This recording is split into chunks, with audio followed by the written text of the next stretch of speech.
A knowledge of children's literature is really important in effective teaching. And I'm joined by Teresa Kremen from the Open University and Claire Williams, teacher at St Andrew's COV School in Essex.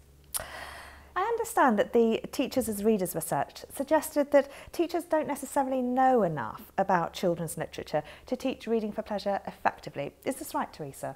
Yes, well, it's certainly the case, sadly, that in our early survey of 1,200 teachers nationally in 11 different local authorities, we found that there was relatively scant knowledge of children's literature, and indeed teachers were rather dependent on celebrity authors. For example, in relation to authors, only 46% of that sample were able to name 6 children's authors, and even worse, 22% didn't name a single poet, nil, and 24% of the sample didn't name a single picture fiction creator.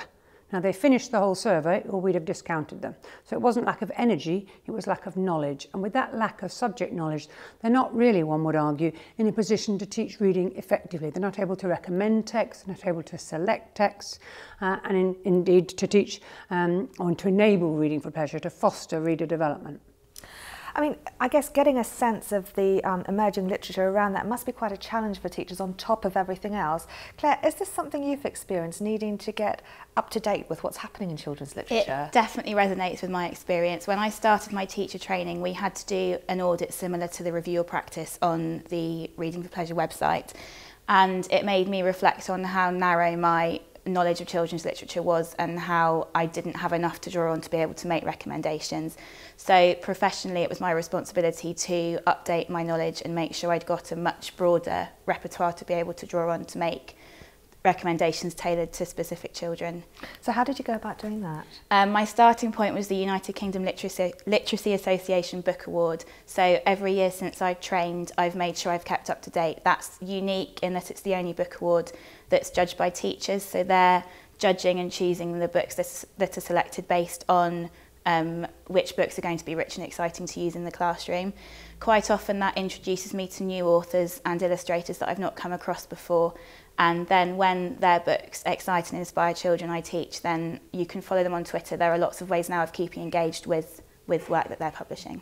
I mean, that's not dissimilar to, in the project, lots of teachers set themselves targets. So they said, I'm going to get to know more world literature, I'm going to get to know more contemporary poets, as it were. They also collectively set themselves targets within groups. So, for example, in Medway, the team of teachers there, 15 teachers, said, we're going to develop our knowledge of poetry and of poets.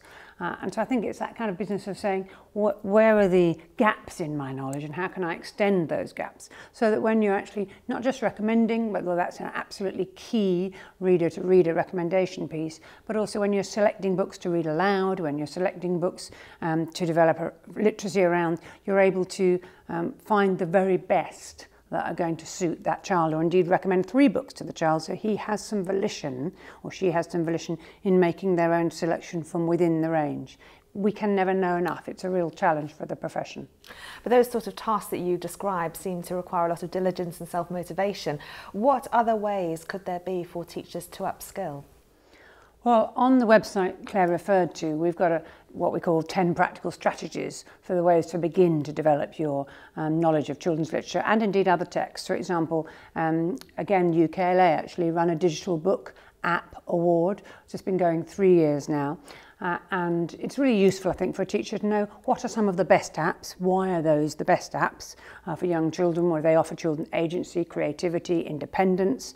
And so looking up those following which have been shortlisted and then looking at the winner and beginning to download those onto your phone or tablet or whatever gives teachers the chance to broaden their range of texts. I mean, it's difficult. The profession could easily become book bound, and we need to avoid that if we can. Lots of children enjoy comics and magazines. We have, as you described it, a professional responsibility to read what our young people want to read, what they are reading, as well as read other texts that will stretch them beyond where they might be. So how do you then keep up to date with what's happening, in the here and now?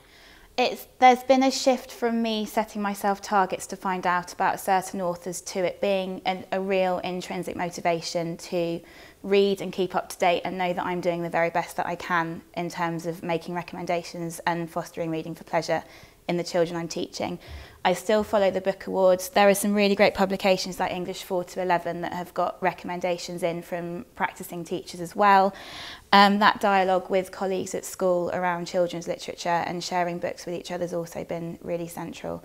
And then you've got great experts like Marilyn Brocklehurst at Norfolk Children's Book Centre and Nikki Gamble at Just Imagine Story Centre, who have got recommendations for anything that you might want to know about. And good lists on the website too as well. Yeah. We've got links to both those websites on the OU one. So you're absolutely right. You know, we have to stretch ourselves beyond where we are. We can't just, you know, wander into Waterstones. It's not rich enough, arguably. We need to be able to get recommendations from those who are reading ahead of us. There's so much information as well available online, on social media. Do you use any of those platforms? Twitter's amazing to keep up to date with what's going on, because you've got authors and illustrators you can follow, but you've got your subject association website. So UKLA often tweet about, for example, shortlists and book awards. It brings it all to you if you're following the right people and you know who to follow. So Claire, in keeping up to date, how has all of this impacted on Reading for Pleasure? I've noticed a real development of interactive and reciprocal relationships with the children in my class in particular. So there's been a move from it being me recommending books to them to me recommending books, them, for example, taking a book that I've recommended home. One of the girls in my class loved Above and Below, which is an interactive book that I'd shared with her, went home, researched other books by the same author. Her mum bought her one I hadn't seen. She lent that to me and recommended it to me. So it's very much working both ways, and it's not just me recommending, it's the children recommending back again. And that really rich, well, it's book blethering really, isn't it? Good old book blether. But it's that kind of two-way process where a teacher's making recommendations and the children make recommendations, maybe to the teacher, but also to one another, so that everybody in the class is widening their knowledge of children's literature and finding pleasure in the process. Teresa, Claire, thank you very much. Thank you.